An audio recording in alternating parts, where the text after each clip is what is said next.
Halo smart people, selamat datang di channel YouTube aku, Fani Yolanda. Dan hari ini aku akan menjelaskan tentang salah satu proses industri, yaitu pasteurisasi, sterilisasi, dan juga UHT. Jadi, apa itu mereka? Tonton terus videonya. Jadi yang pertama adalah pasteurisasi. Pasteurisasi ini adalah proses pengawetan dengan menggunakan proses pemanasan pada suhu di bawah titik didihnya pada jangka waktu tertentu untuk membunuh mikroorganisme yang ada di dalam makanan dan minuman. Nah, mikroorganisme ini adalah mikroorganisme yang patogen atau merugikan sehingga dapat memperpanjang umur dari makanan dan minuman. Jadi biasanya pasteurisasi ini digunakan pada makanan dan minuman yang sensitif terhadap panas atau tidak tahan terhadap panas. Pasteurisasi pada susu juga dapat menginaktifkan enzim katalase dan juga fosfatase yang bisa merusak susu lebih cepat. Makanya dengan pasteurisasi, susu itu akan bertahan lebih lama dibanding jika tidak dipasteurisasi. Jadi beberapa faktor yang mempengaruhi pasteurisasi yaitu suhu pemanasannya, waktu pemanasannya, pH produk, jenis makanan atau minuman yang dipasteurisasi, kemudian media penghantar panasnya, dan resistensi dari mikroba itu sendiri. Jadi pasteurisasi itu ada dua metodenya. Yang pertama LTLT dan yang kedua HTST. LTLT itu adalah low temperature long time. Jadi adalah pasteurisasi yang dilakukan pada suhu kisaran 60-60 derajat Celcius dengan rentang waktu 30 menit. Sedangkan HTST atau high temperature short time itu adalah pasteurisasi dengan suhu kisaran 70-75 derajat Celcius dengan waktu 15 detik saja. Dari kedua metode tadi, mereka mempunyai kelebihan dan kekurangannya masing-masing. Nah, yang pertama LTLT. Itu kekurangannya adalah prosesnya lama, karena tadi seperti yang saya jelaskan, mereka membutuhkan 30 menit untuk pengoperasiannya. Dan juga biaya heating dan coolingnya menjadi lebih mahal karena menggunakan proses yang lebih lama. Namun, kelebihannya adalah pengoperasian dan proses kontrolnya lebih mudah dan juga biaya instalasinya juga lebih murah.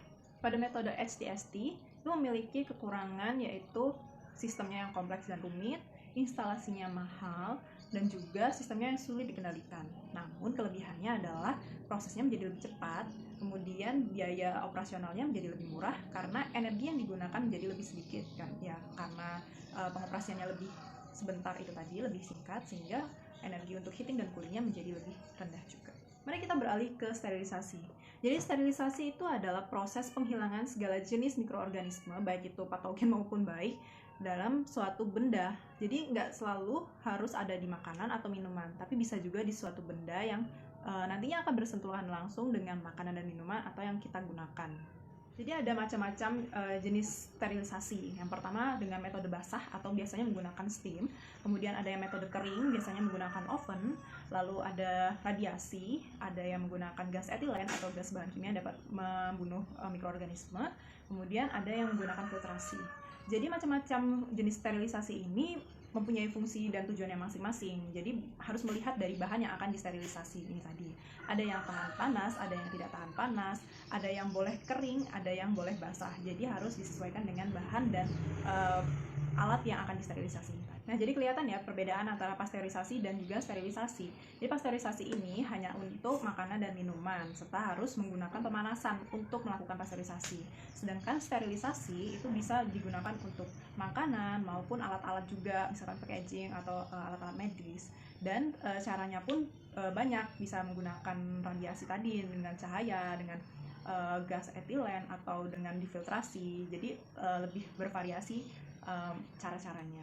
Jadi kita beralih ke UHT atau ultra high temperature. Jadi biasanya UHT ini digunakan pada susu atau jus-jus seperti itu di industri skala yang besar.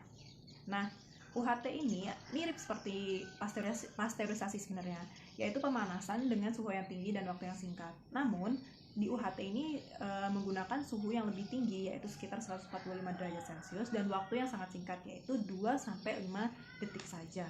Nah, di UHT ini juga menggunakan tekanan yang tinggi karena untuk mencegah susu yang dipanaskan itu tidak terbakar di dalam alat panasnya.